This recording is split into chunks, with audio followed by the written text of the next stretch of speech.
Voice assistants की दुनिया में ये है टेक्नोलॉजी की अगली सबसे बड़ी जंग का मैदान। यहाँ दुनिया की सबसे बड़ी कंपनियां सिर्फ इस बात के लिए नहीं लड़ रही हैं कि हम डिवाइस से कैसे बात करते हैं, बल्कि वे हमारे डिजिटल जीवन का मेन गेट बनने की होड़ में हैं। इस पूरी लड़ाई की जड़ में है गूगल के सीईओ सुंदर पिचाई का एक बहुत बड़ा सपना। वो एक ऐसी एआई फर्स्ट दुनिया की कल्पना करते हैं जहां इंटेलिजेंस हमारे चारों ओर हो और हमारी बातचीत से ही सारे काम हो जाएं। लेकिन अरबों डॉलर लगाने के बाद भी दो बड़े सवाल आज भी मुंह बाए खड़े हैं। पहला, ये जंग जीते कैसे, और दूसरा, और शायद सबसे जरूरी, इससे पैसा कैसे कमाएं। यही वो पहेली है जिसे आज हम समझने की कोशिश करेंगे। तो इन बड़े सवालों में गोता लगाने से पहले चलिए एक कदम पीछे चलते हैं, समझते हैं कि आखिर ये वॉइस असिस्टेंट है क्या और पर्दे के पीछे ये काम कैसे करता है। इसे एक तरह का डिजिटल जिन समझिए। जैसे ही कोई हे गूगल जैसा जादुई शब्द बोलता है, ये जाग जाता है। फिर ये फौरन क्लाउड में मौजूद अपने सुपर स्मार्ट दिमाग से कनेक्ट होता है और हमारे सवालों का जवाब ढूंढ लाता है। या एक मजेदार बात यह है कि हमारे घर में जो वो छोटा सा स्पीकर रखा है ना, वो असल में सिर्फ एक कान और एक मुंह का काम करता है।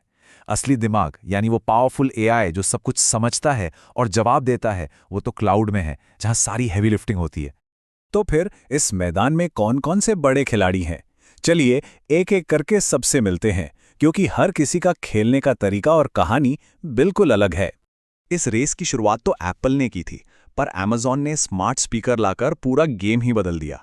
और ये देखकर गूगल को भी अपनी सबसे बड़ी ताकत यानी एआई के साथ मैदान में उतरना ही पड़ा। यहाँ पर दो बिल्कुल अलग अलग सोच दिखाई देती है। एक तरफ एप्पल है जो एक बंद किले की तरह है, जहाँ सब कुछ उनके कंट्रोल में है। वहीं दूसरी तरफ अमेज़न है जिसने सबके लिए अपने दरवाजे खोल दिए हैं। और अमेज़न की यही सबके लिए दरवाजे खोलो वाली स्ट्रैटेजी उसकी सबसे बड़ी ताकत बन गई। आज एलेक्सा के लिए 1 लाख से भी ज़्यादा थर्ड पार्टी स्किल्स मौजूद हैं, जो उसे हर काम के लिए और भी ज़्यादा यूजफुल बनाते हैं। अब गूगल उसका दांव किसी और ही चीज़ पर है। अमेज़न के पास स्किल्स की फौज है, तो गूगल का सबसे बड़ा हथियार है उसकी एआई। गूगल का मानना है कि अंत में सबसे स्मार्ट असिस्टेंट ही यह जंग जीतेगा। चलिए अब देखते हैं कि ये जंग लड़ी कहां जा रही है। ये लड़ाई सिर्फ फोन तक ही सीमित नहीं है, बल्कि ये हमारी रोजमर्रा की जिंदगी के हर हिस्से में पहुंच चुकी है। मुख्य रूप से 3 बड़े मैदान हैं जहां ये कंपनियां एक दूसरे से भिड़ रही हैं। पहला, हमारा घर, दूसरा, हमारी कार, और तीसरा, हमारे ऑफिस। जब हम पूरी दुनिया के बाजार को देखते हैं तो तस्वीर बड़ी मजेदार है। अमेज़न जो पहले बहुत आगे था, अब वो बढ़त कम हो गई है, और गूगल और अमेज़न के बीच मुकाबला बहुत कड़ा हो गया है। और हाँ, एप्पल भी धीरे धीरे अपनी पकड़ बना रहा है। लेकिन जैसे ही हम अमेरिका के मार्केट को देखते हैं, कहानी बिल्कुल पलट जाती है। वहाँ अमेज़न ने सबसे पहले एको स्पीकर लॉन्च किया था, और उस शुरुआती बढ़त ने उसे एक ऐसा मजबूत किला बनाने में मदद की कि वो आज भी वहाँ का मार्केट लीडर है। कार तो एक और बड़ा जंग का मैदान है, और यहाँ पर तो एप्पल का ही राज चलता है।